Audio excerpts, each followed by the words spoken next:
2 jam saya berdiri di bawah halte yang bocor, menahan dingin yang menusuk tulang. Suami saya berjanji menjemput. Lalu sebuah foto masuk ke ponsel saya. Di foto itu, dia sedang merangkul gadis yang saya besarkan sejak kecil dengan tangan saya sendiri. Malam itu, saya tidak menangis. Saya hanya tersenyum karena saya tahu semua yang mereka bangun di atas pengkhianatan ini akan runtuh tepat di hadapan tamu-tamu mereka. Halo, sahabat.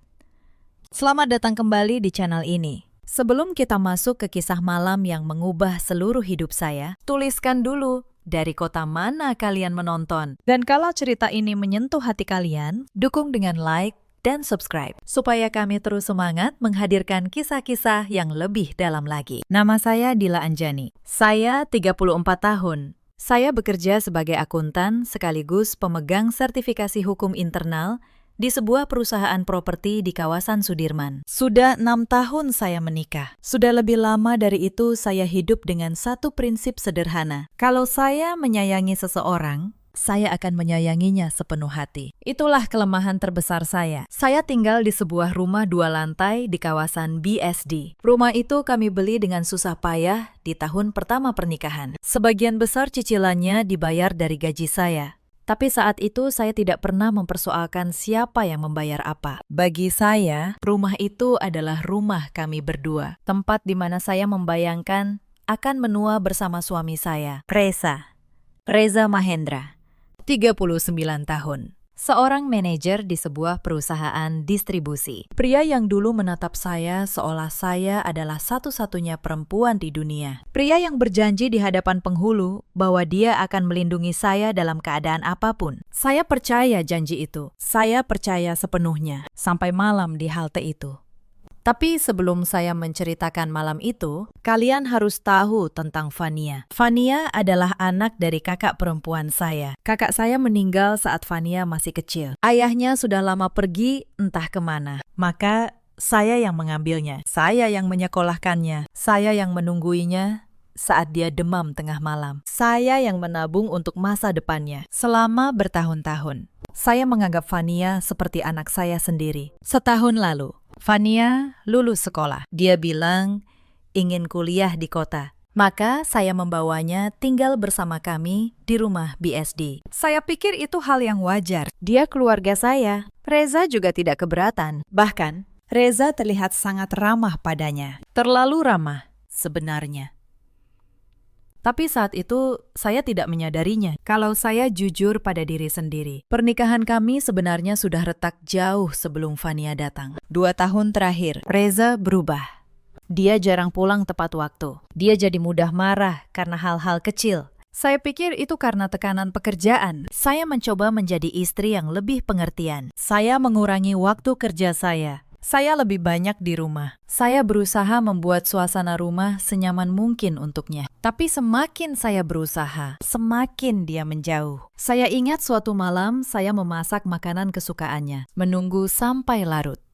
Dia pulang lewat tengah malam, melihat meja makan yang sudah dingin. Lalu hanya berkata, "Ngapain repot-repot? Aku udah makan di luar." Lalu masuk kamar tanpa menoleh. Saya menelan kekecewaan itu. Saya bilang pada diri sendiri, setiap pernikahan punya pasang surut. Saya percaya kalau saya cukup sabar, cukup baik, semuanya akan kembali seperti dulu. Sekarang saya tahu, saat itu, hatinya sudah tidak lagi di rumah ini. Kehadiran Fania hanya menjadi pintu yang sudah lama dia tunggu untuk benar-benar pergi. Saya ingat hari pertama Fania pindah. Dia memeluk saya erat. Air matanya jatuh. Dia bilang, "Tante satu-satunya keluarga Fania di dunia ini. Fania janji nggak akan ngecewain tante." Saya mengusap kepalanya. Saya percaya setiap kata itu. Betapa bodohnya saya. Bulan-bulan pertama berjalan biasa saja. Fania kuliah. Saya bekerja. Reza sibuk dengan kantornya. Rumah kami terasa lebih ramai, lebih hangat. Saya senang Fania ada di sana. Saya pikir saya sedang membangun keluarga yang utuh untuk gadis yang sudah kehilangan ibunya. Tapi ada hal-hal kecil yang mulai terasa janggal. Reza pulang lebih malam dari biasanya. Katanya pekerjaan menumpuk. Fania sering ikut pergi belajar kelompok sampai larut. Beberapa kali saya menemukan mereka tertawa bersama di ruang keluarga. Lalu langsung diam saat saya masuk. Saya bilang pada diri sendiri, ini cuma kedekatan paman dan keponakan. Tidak ada yang salah. Saya terus meyakinkan diri seperti itu selama berbulan-bulan. Lalu datang malam itu. Malam itu saya pulang larut dari pertemuan dengan klien di pinggiran kota. Di tengah jalan yang sepi, mobil saya mati mendadak. Mesinnya tidak mau menyala lagi. Hujan turun deras. Saya panik. Orang pertama yang saya telepon tentu saja suami saya. Suara Reza di seberang terdengar penuh perhatian. Tunggu di halte terdekat. Sayang, jangan kemana-mana. Aku jemput kamu sekarang. Kalimat itu menghangatkan hati saya di tengah badai. Saya mendorong mobil ke pinggir jalan, dibantu warga yang lewat. Lalu saya berjalan kaki menembus hujan menuju halte. Saya duduk di bangku besi yang dingin. Saya menunggu. Saya menatap jalan, berharap melihat lampu mobil suami saya. 1 jam berlalu. Tidak ada siapa-siapa. Saya menelpon lagi. Panggilan pertama tidak diangkat. Panggilan kedua baru dijawab setelah nada dering yang panjang. Halo, kamu di mana? Saya sudah kedinginan di sini, kata saya dengan suara bergetar. Maaf, sayang, maaf banget. Ban mobilku tiba-tiba bocor di jalan tol. Aku lagi ganti ban. Sabar ya. Sebentar lagi sampai. Saya menunggu lagi. 30 menit, 40 menit. Tubuh saya menggigil. Baterai ponsel saya tinggal belasan persen. Dan di tengah keputusasaan itu, sebuah pesan masuk dari nomor yang tidak saya kenal. Hanya 1 foto, tanpa kata-kata. Saya membuka foto itu dengan tangan yang gemetar, dan dunia saya berhenti. Di foto itu, suami saya sedang duduk di sebuah tempat yang terang oleh lampu warna-warni. Sebuah klub malam. Lengannya melingkari pinggang seorang gadis muda berbalut gaun merah menyala. Gadis itu menyandarkan kepalanya di bahu suami saya, tersenyum manja. Gadis itu adalah Fania, keponakan saya, anak yang saya besarkan dengan tangan saya sendiri. Ponsel saya hampir terlepas dari genggaman. Hujan menderas, tapi saya tidak lagi merasakan dinginnya. Yang saya rasakan hanya satu hal, dingin yang jauh lebih menusuk, datang dari dalam dada saya sendiri. Saya menatap foto itu lama sekali. Saya ingin percaya itu rekayasa. Saya ingin percaya itu salah orang. Tapi saya mengenal jaket coklat tua itu. Saya yang membelikannya untuk Reza 2 tahun lalu. Dan saya mengenal gaun merah itu. Gaun yang Fania beli minggu lalu, katanya, untuk acara kampus. Saya tidak menelpon Reza lagi. Saya tidak membalas pesan itu. Saya hanya menyimpan foto itu baik-baik. Lalu saya memesan taksi daring dengan sisa baterai terakhir dan pulang sendirian. Di sepanjang perjalanan, saya tidak menangis. Anehnya, kepala saya justru terasa sangat jernih. Seolah selama ini ada kabut tebal yang menutupi mata saya. Dan malam ini, kabut itu tersingkap sepenuhnya. Semua keganjilan selama berbulan-bulan kini terangkai menjadi satu gambar yang utuh dan menjijikkan. Saya sampai di rumah hampir tengah malam. Lampu ruang tamu masih menyala. Dan di sana mereka sudah ada. Reza duduk di sofa, masih mengenakan jaket yang sama dengan di foto. Fania duduk di karpet di bawah kakinya, sibuk dengan ponsel. Saat saya masuk, mereka berdua menoleh dengan wajah terkejut. Loh, kamu sudah pulang? Kok nggak nunggu aku jemput? Tanya Reza. Pura-pura heran. Saya tersenyum. Saya memaksakan senyum itu, meski rasanya seperti menelan paku. Mobilku sudah dibantu derek. Aku naik taksi saja biar cepat. Kamu sendiri jadi jemput kemana tadi? Aku tadi ke halte yang kamu bilang, tapi kamu sudah nggak ada. Aku cari-cari, nggak ketemu. Jawabnya tanpa berkedip. Dia berbohong dengan begitu mulus, tanpa beban. Dan saat itu saya sadar, ini bukan kebohongan pertamanya. Pria ini sudah berbohong pada saya entah berapa lama. Saya mengalihkan pandangan ke Fania. Gadis itu masih mengenakan sisa riasan tebal. Bibirnya merah menyala. Di lehernya tergantung jaket yang menutupi sesuatu. Tapi ujung gaun merah itu masih terlihat menyembul di bawah jaket. Fania baru pulang dari mana? Nak, Tanya saya selembut mungkin. Dari acara ulang tahun teman. Tante, jawabnya manja. Maaf ya, pulang malam. Tadi hujan deras banget. Untung ada om yang mau jemput. Kalimat itu terdengar seperti racun yang menetes perlahan ke telinga saya. Gadis ini, yang dulu menangis di pelukan saya, kini berdiri di hadapan saya dengan kebohongan di bibirnya yang merah. Dan suami saya duduk di sana, membiarkannya. Kalian pasti capek. Biar saya buatkan teh, kata saya. Lalu melangkah ke dapur. Di dapur, saya berdiri lama menatap air yang mendidih. Tangan saya gemetar. Saya mencengkeram tepi meja. Saya menutup mata. Air mata menggenang. Tapi saya tidak membiarkannya jatuh. Tidak sekarang. Menangis adalah kemewahan yang tidak saya miliki malam ini. Saya harus kuat. Saya harus berpikir. Dan yang paling penting, saya harus mengumpulkan setiap bukti dari kebusukan ini sebelum saya meruntuhkan panggung sandiwara mereka. Saya membawa 3 cangkir teh ke ruang keluarga. Saat Reza mencondongkan tubuh untuk mengambil cangkirnya, kerah kemejanya sedikit terbuka, dan mata saya menangkap sesuatu di bagian dalam kerah itu. Sebuah noda kecil berwarna merah bata. Bukan noda saus, bukan kotoran. Itu bekas ciuman. Saya melirik bibir Fania.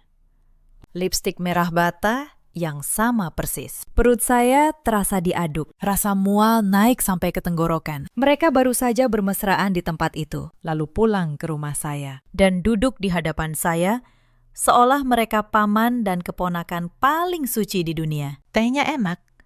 Sayang, buatanmu selalu yang terbaik, puji Reza sambil tersenyum. Senyum yang selama 6 tahun selalu membuat saya luluh. Malam ini, senyum itu terlihat seperti senyum iblis. Sama-sama. Saya istirahat dulu ya. Kepala saya pusing kehujanan tadi, kata saya.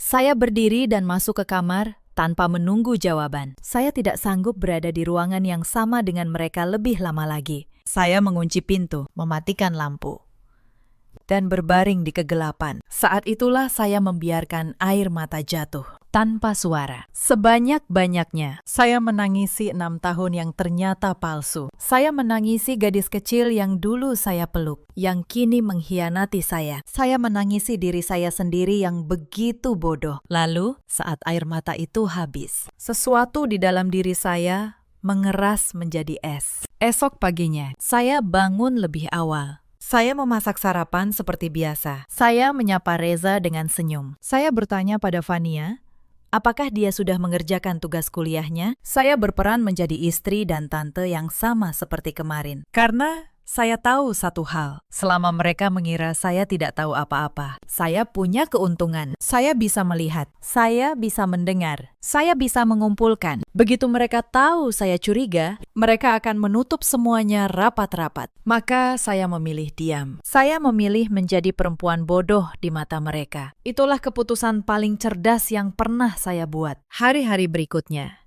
saya mulai memperhatikan segalanya dengan mata yang berbeda. Dan semakin saya memperhatikan, semakin saya melihat betapa jauh pengkhianatan ini sudah berlangsung. Suatu pagi, saya sedang menyiapkan dokumen penting untuk presentasi di kantor. Berkas itu saya letakkan di meja ruang kerja, tersusun rapi. Tapi saat saya kembali dari kamar mandi, berkas itu berantakan. Beberapa lembar tumpah terkena tumpahan jus. Tinta laporannya luntur, tidak terbaca lagi. Fania berdiri di dekat meja, memegang gelas kosong.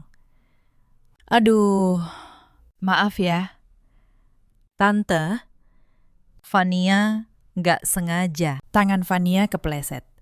Katanya, dengan nada yang sama sekali tidak terdengar menyesal. Di sudut bibirnya, ada senyum samar yang langsung dia sembunyikan. Saya tahu itu bukan ketidaksengajaan. Itu disengaja. Dia ingin saya panik. Ingin saya terlihat ceroboh di kantor. Ingin merusak satu lagi bagian dari hidup saya. Saya menahan napas. Tidak apa-apa. Nak, Tante print ulang saja. Saat saya melaporkan kejadian itu pada Reza malam harinya. Dengan harapan, dia akan menegur Fania. Dia justru membela gadis itu. Ah, kamu ini cuma berkas kena jus aja diributin. Fania kan udah minta maaf. Kamu jangan suka cari-cari masalah sama dia, ya. Dia masih anak-anak. Masih anak-anak, 19 tahun. Dan dia melindunginya seperti melindungi kekasih. Saya hanya mengangguk dan menelan semua yang ingin saya katakan. Mereka tidak lagi terlalu hati-hati di depan saya. Mungkin karena mereka sudah terlalu yakin saya tidak akan pernah curiga. Reza mulai memanggil Fania dengan nada yang berbeda. Lembut.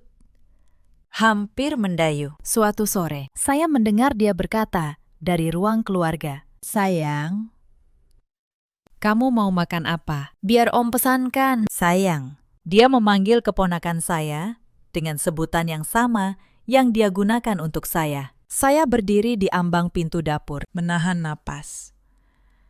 Lalu saya melangkah masuk dengan senyum biasa, seolah saya tidak mendengar apa-apa. Reza langsung menegakkan tubuhnya. Fania menjauh sedikit.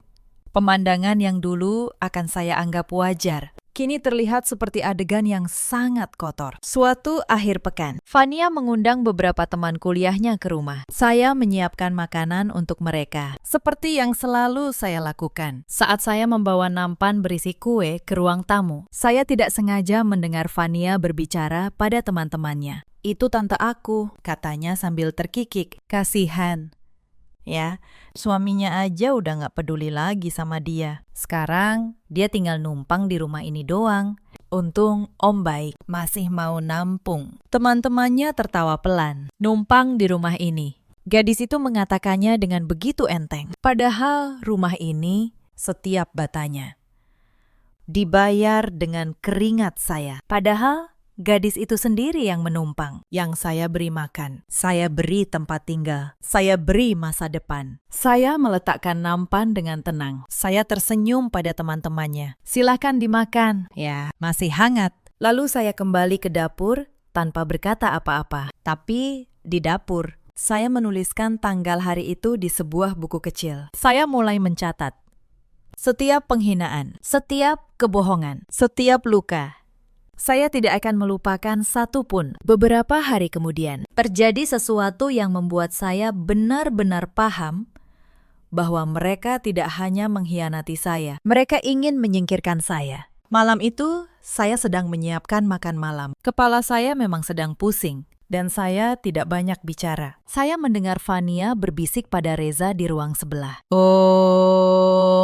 Tante kayaknya makin aneh ya akhir-akhir ini. Suka melamun. Fania takut. Lalu suara Reza menjawab. Iya, Om juga merhatiin. Kayaknya dia stres. Mungkin perlu istirahat panjang. Nanti Om urus. Saya berhenti memotong sayur. Pisau di tangan saya berhenti di udara. Mereka sedang membangun cerita. Cerita bahwa saya, Dilla, sedang tidak waras. Bahwa saya stres, depresi, perlu istirahat panjang. Saya tahu persis apa artinya itu. Mereka sedang menyiapkan alasan untuk menyingkirkan saya dari rumah saya sendiri. Mungkin dengan label orang sakit. Mungkin dengan cara lain. Dan saat itulah saya berhenti menjadi korban. Saat itulah saya mulai menjadi seseorang yang merencanakan. Saya seorang akuntan. Saya bekerja di perusahaan properti. Saya tahu cara membaca dokumen. Saya tahu cara melacak aliran uang. Saya tahu apa arti sebuah tanda tangan di atas kertas. Selama ini saya membiarkan suami saya mengurus semua urusan rumah,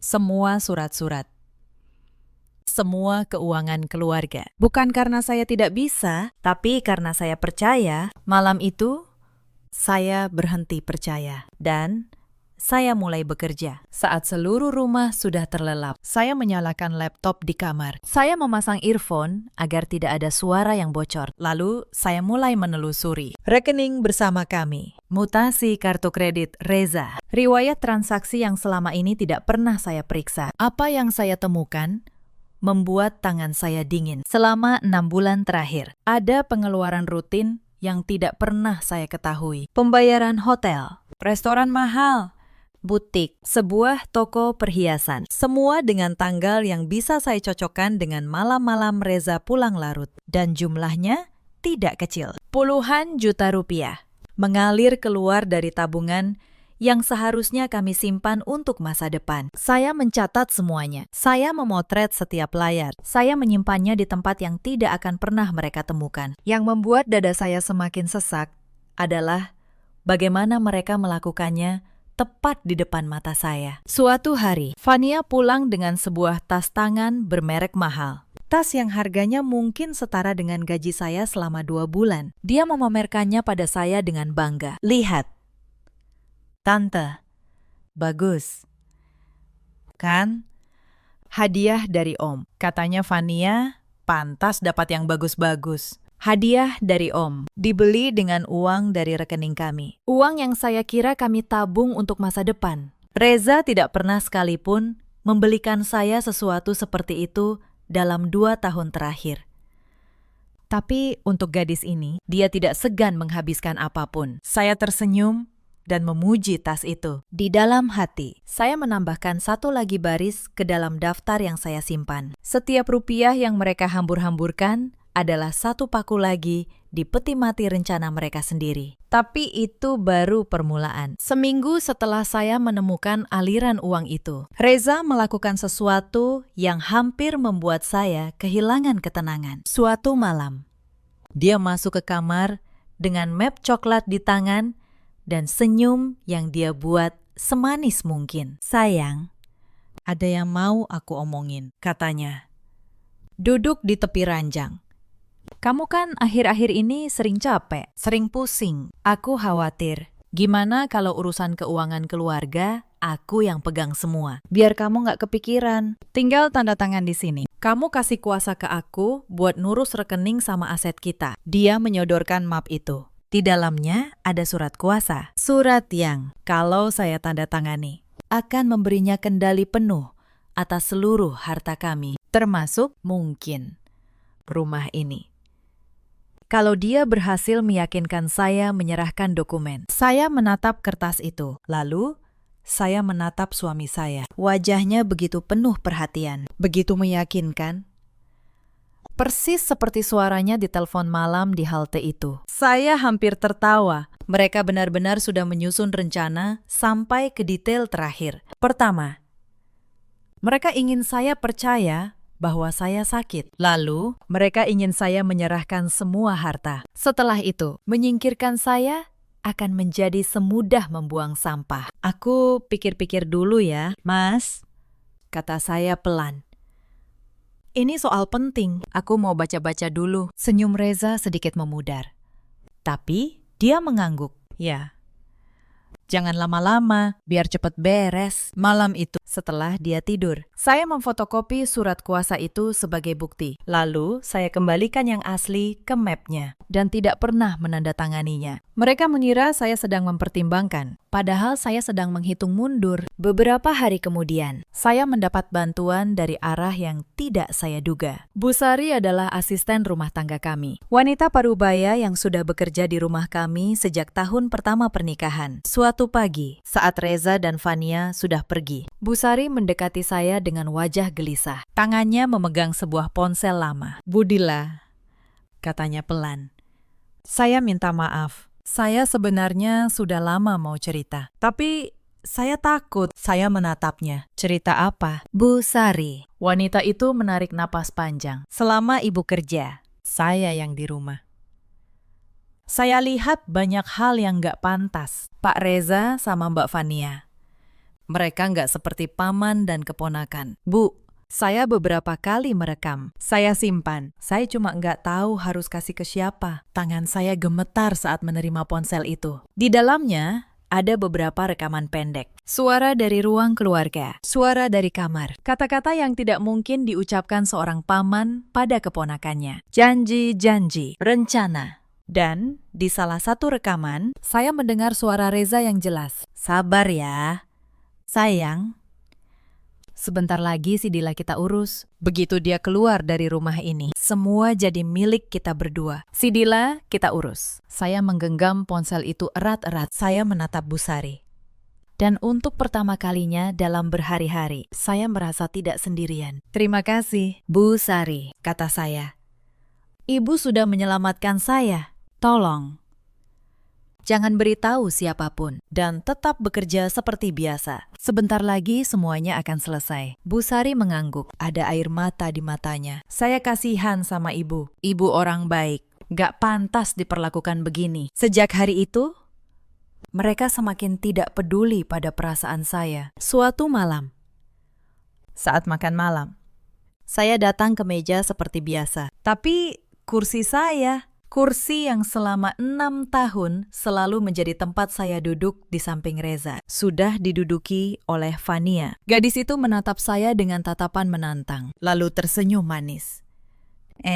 Tante, Fania duduk di sini aja ya. Enak deket Om. Tante, di ujung sana aja. Gak apa-apa kan? Reza tidak berkata apa-apa. Dia hanya tersenyum. Seolah pemandangan itu adalah hal yang paling wajar di dunia. Saya berjalan ke ujung meja, duduk di kursi yang biasanya kosong, dan makan dalam diam. Setiap suapan terasa pahit, bukan karena makanannya, tapi karena saya menyadari di rumah saya sendiri, saya sudah diperlakukan seperti orang asing. Dulu, saya mungkin akan menangis di kamar setelah itu. Tapi malam itu, saya tidak menangis. Saya hanya menambahkan satu lagi catatan. Dan saya mengingatkan diri saya sendiri. Sebentar lagi semua ini akan berakhir. Dengan cara yang sama sekali tidak mereka bayangkan. Saya tersenyum.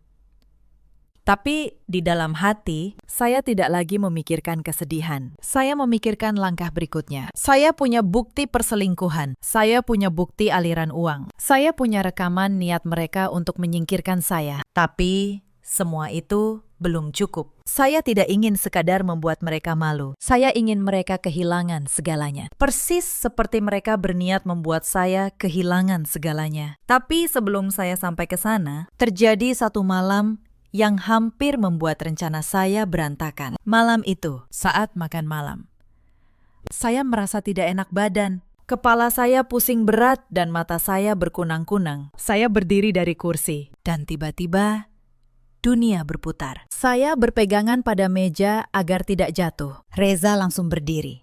Tapi bukan untuk menolong saya. Dia menoleh pada Fania dan berkata dengan suara yang sengaja dikeraskan. Lihat, kan? Tante kamu sudah mulai begini lagi. Untung ada saksi. Fania, kamu lihat sendiri, tante kamu nggak stabil, ya. Saya tersadar, mereka sedang membangun saksi. Mereka ingin orang lain melihat saya lemah dan tidak stabil, supaya cerita tentang saya yang sakit jiwa terdengar masuk akal.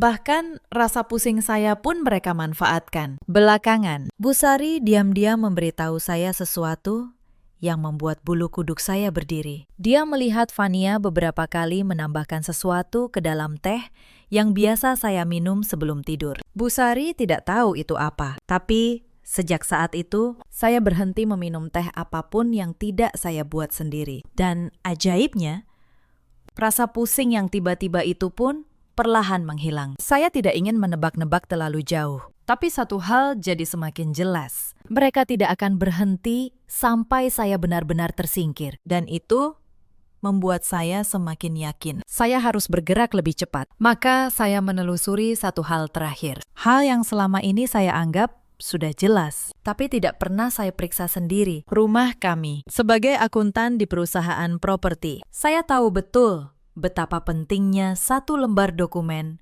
bernama sertifikat. Selama ini saya mengira sertifikat rumah kami atas nama Reza atau atas nama kami berdua. Saya tidak pernah memeriksanya. Tapi malam itu, saya membuka brankas tempat kami menyimpan dokumen penting. Dan di sanalah saya menemukannya. Sertifikat rumah BSD itu hanya tertera satu nama. Nama saya, Dilla Anjani. Saya teringat sekarang. Tahun pertama pernikahan, saat kami membeli rumah, Reza sedang sibuk dengan proyek besarnya. Dia menyuruh saya mengurus semua dokumen sendiri. Kamu kan ahlinya soal beginian, sayang. Urus saja semua, atas nama kamu juga nggak apa-apa. Toh kita suami istri, katanya waktu itu sambil tertawa. Dia tidak pernah mengira kalimat santai itu suatu hari akan menjadi senjata yang menghancurkannya. Rumah ini milik saya. Sepenuhnya. Secara hukum, tidak ada yang bisa mengusir saya dari sini. Justru sebaliknya, sayalah yang punya hak untuk menentukan siapa yang boleh tinggal. Saya menutup brankas itu. Untuk pertama kalinya dalam berminggu-minggu. Saya tersenyum dengan tulus. Tapi senyum itu tidak hangat. Senyum itu dingin seperti es.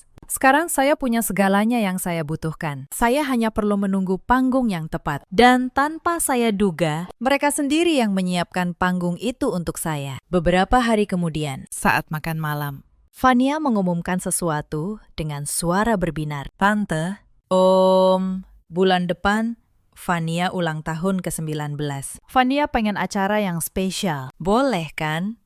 Reza langsung tersenyum lebar. Tentu boleh, sayang. Apapun untuk anak kesayangan kita. Kita bikin pesta besar. Undang teman-temanmu. Undang relasi Om juga. Saya duduk diam, mendengarkan. Dan dalam hati, sebuah rencana mulai terbentuk dengan sempurna. Malam-malam berikutnya, ruang keluarga kami dipenuhi brosur catering, katalog gaun, dan daftar tamu yang jumlahnya mencapai ratusan orang. Fania ingin pesta yang megah. Reza tidak tanggung-tanggung mengeluarkan uang. Uang dari rekening kami. Uang yang sebagian besar berasal dari gaji saya. Saya duduk di sofa, berpura-pura membaca majalah. Tapi telinga dan mata saya merekam setiap detail. Reza duduk berdampingan dengan Fania, melihat-lihat tablet. Jarak duduk mereka terlalu dekat. Sesekali, tangan mereka bersentuhan. Pemandangan yang membuat perut saya mual. Kamu mau tema warna apa? Sayang. Emas dan putih? Kayaknya cocok buat kamu, kata Reza dengan nada lembut. Fania mau merah marun dan emas. Biar elegan, jawab Fania manja, menyandarkan kepalanya sejenak ke bahu Reza, lalu menegakkan tubuhnya saat sadar saya melihat. Lalu Fania menoleh ke arah saya. Wajahnya yang tadi manis langsung berubah datar. Tante, jangan lupa urus souvenirnya ya. Cari yang bagus, tapi jangan kemahalan. Sama. Fania mau ada video dokumentasi masa kecil Fania. Tante kan yang paling tahu foto-foto lama Fania. Tante yang urus aja. Saya tersenyum. Senyum yang saya buat sedatar mungkin. Tentu. Nak, tante urus semuanya. Souvenirnya akan tante pesan yang premium. Dan video dokumentasinya. Tante pastikan itu akan jadi kejutan yang tidak akan pernah dilupakan semua tamu. Fania tertawa kecil. Tawa yang meremehkan. Makasih, Tante. Maaf ya kalau ngerepotin. Tante kan akhir-akhir ini suka sakit kepala. Jangan sampai stres cuma gara-gara ngurusin acara Fania. Lalu Reza menimpali dengan kalimat yang paling kejam yang pernah saya dengar darinya. Iya, kerjakan pelan-pelan saja. Kalau memang kamu sudah nggak sanggup. Kalau otakmu sudah nggak kuat mikir, bilang saja. Nanti aku suruh panitia gedung yang urus. Jangan maksain diri. Nanti malah ngamuk nggak jelas di rumah. Kalau otakmu sudah nggak kuat mikir. Tangan saya mengepal kuat di bawah majalah. Kuku saya menancap ke telapak tangan sampai terasa perih. Tapi wajah saya tetap tenang. Saya hanya mengangguk pelan. Tidak apa-apa.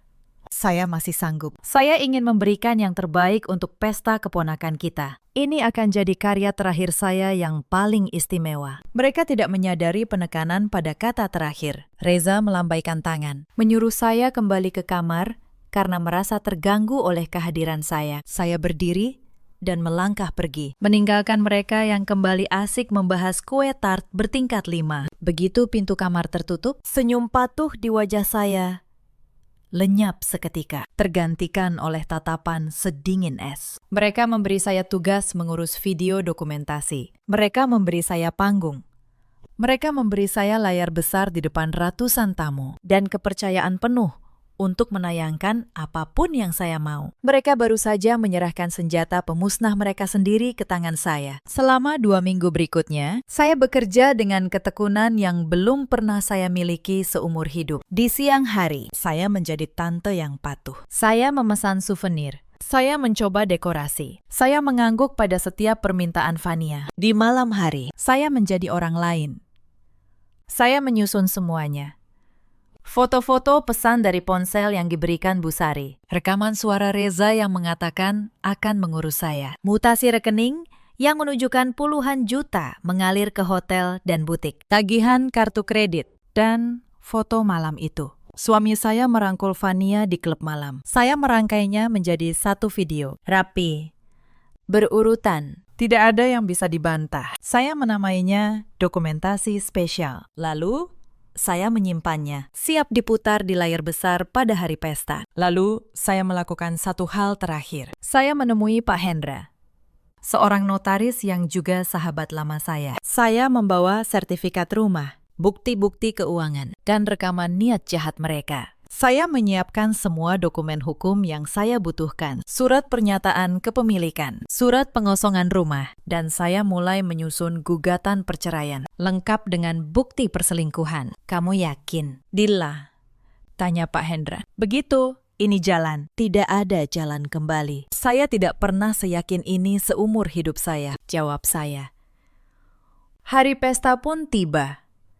Reza menyewa sebuah gedung mewah di pusat kota. Ratusan tamu berdatangan. Relasi bisnis Reza, teman-teman kuliah Fania, kerabat dari kedua belah pihak. Lampu kristal berkilauan, musik mengalun. Di tengah ruangan, Fania berdiri dengan gaun merah marun dan emas. Cantik dan berseri, dikelilingi pujian. Reza berdiri di sampingnya, tersenyum bangga.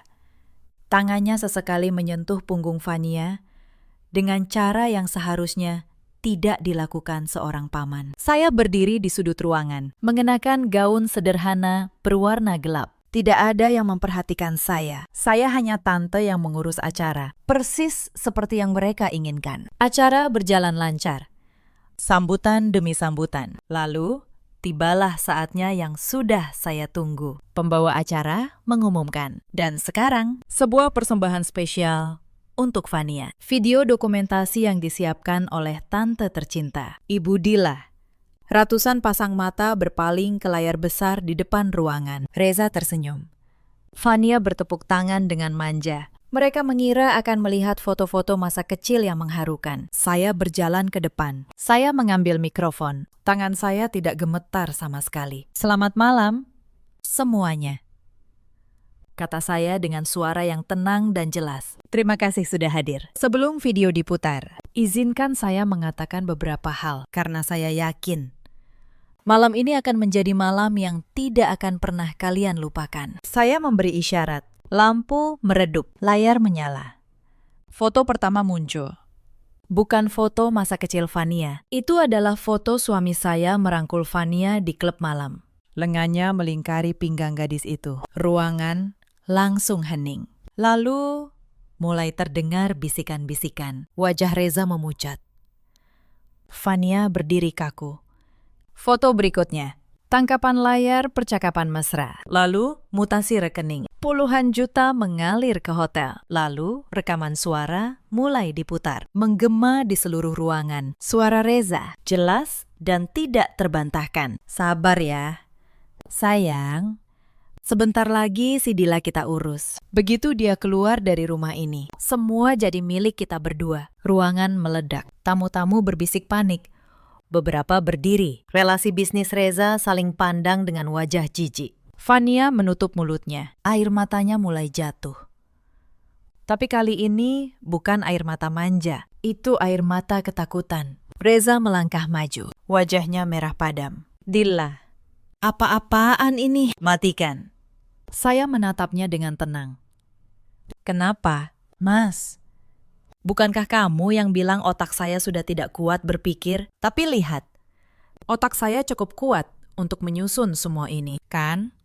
Saya mengangkat mikrofon lebih tinggi. Suara saya menggema ke seluruh ruangan. Selama 6 tahun, saya menjadi istri yang setia. Selama bertahun-tahun, saya membesarkan Fania seperti anak saya sendiri. Saya memberi mereka rumah saya, hati saya, kepercayaan saya, dan inilah balasan yang saya terima. Mereka berselingkuh di belakang saya, dan mereka berencana menyingkirkan saya dari rumah saya sendiri dengan menyebut saya gila. Tamu-tamu menatap Reza dan Fania dengan tatapan yang penuh kebencian. Bisik-bisik berubah menjadi gumaman marah. Salah seorang relasi bisnis Reza, seorang pria berjas yang tadi tersenyum ramah padanya, kini berdiri dan berkata dengan suara keras, "Jadi ini orangnya yang waktu itu pinjam dana proyek ke saya dengan alasan keluarga. Ternyata uangnya buat ini." Pria itu menggeleng jijik. lalu meninggalkan ruangan diikuti beberapa tamu lain. Saya melihat wajah Reza semakin pucat, dunia yang dia bangun, reputasi yang dia jaga mati-matian, runtuh di depan matanya dalam hitungan menit.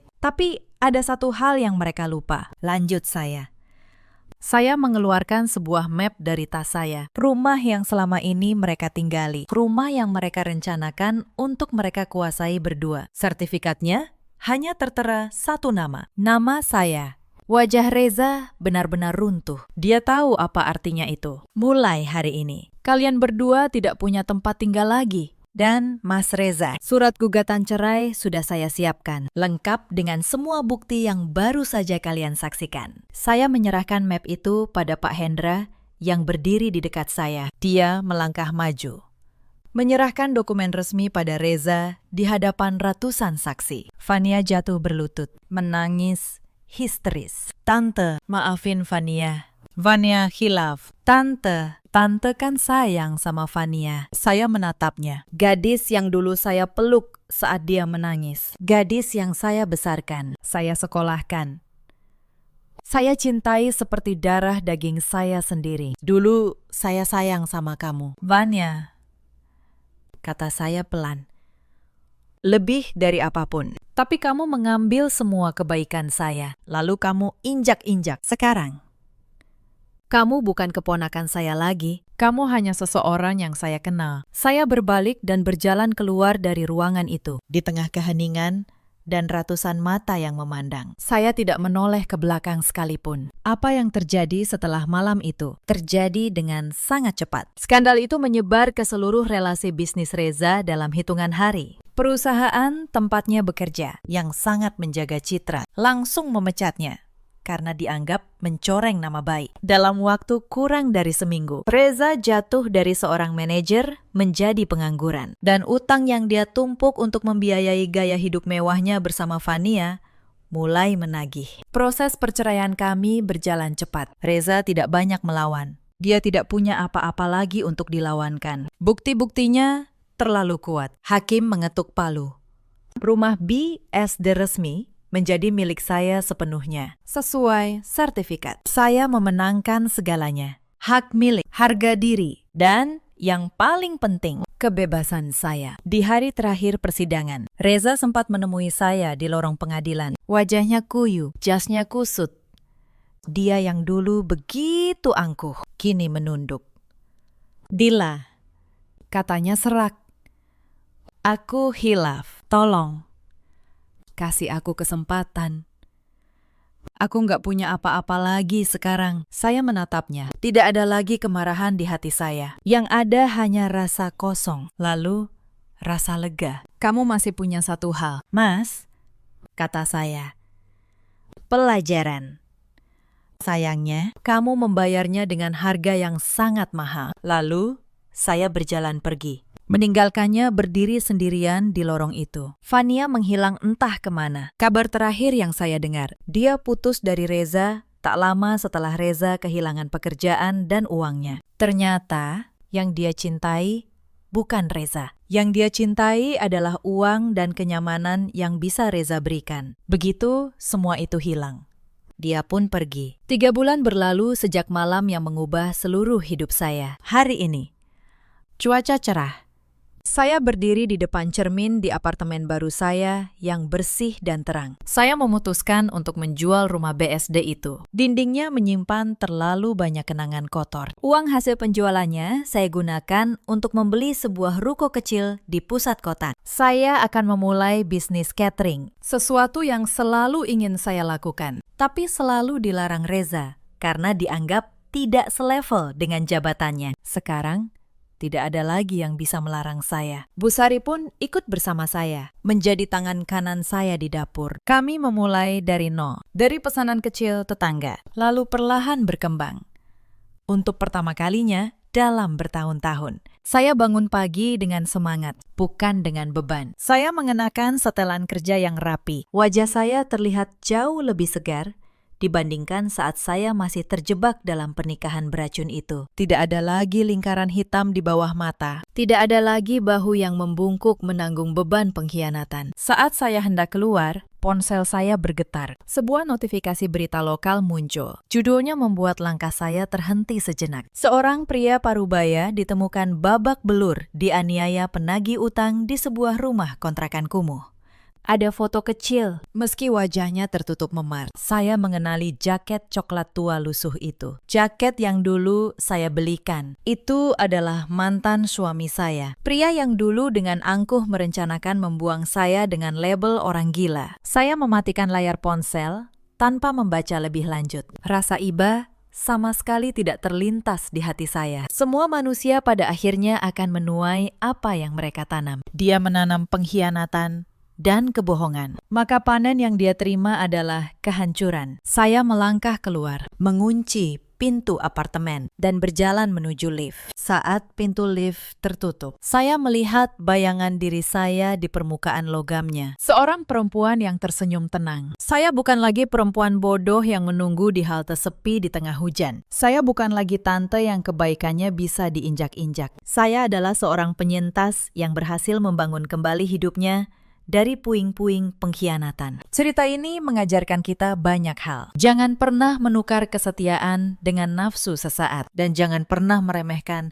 ketenangan seorang perempuan yang sedang terluka. Karena di balik diamnya ada kekuatan yang bisa meruntuhkan segalanya. Di luar sana ada banyak perempuan seperti saya dulu. Perempuan yang memberikan segalanya, lalu dikhianati oleh orang yang paling mereka cintai dan percaya. Kalau kalian salah satunya, ingatlah, kebaikan kalian bukan kelemahan, tapi jangan pernah biarkan kebaikan itu membuat kalian buta. Ada juga banyak suami di luar sana seperti Reza, yang mengira pasangan setia akan selamanya bertahan, betapapun disakiti. Mereka lupa, kesabaran punya batas, dan saat batas itu terlampaui, yang runtuh adalah dunia mereka sendiri. Ada pula orang-orang seperti Fania yang menerima cinta dan kebaikan, lalu membalasnya dengan pengkhianatan. Mereka mungkin menang sesaat, tapi pada akhirnya mereka kehilangan satu hal yang paling berharga, kepercayaan. Dan tanpa itu, mereka tidak akan pernah benar-benar bahagia. Dalam hidup, kita selalu punya pilihan. Kita bisa memilih untuk menjadi baik, tapi kita juga harus cukup kuat untuk melindungi diri kita sendiri. Hidup saya kini sepenuhnya milik saya. Dan saat pintu lift terbuka menyambut cahaya matahari pagi, saya melangkah maju dengan kepala tegak, siap menyambut dunia yang baru. Dunia di mana tidak ada lagi tempat bagi mereka yang berani mengkhianati kesetiaan saya. Kalau kisah ini menyentuh hati kalian, ceritakan pengalaman kalian di kolom komentar. Terima kasih sudah menemani saya sampai akhir.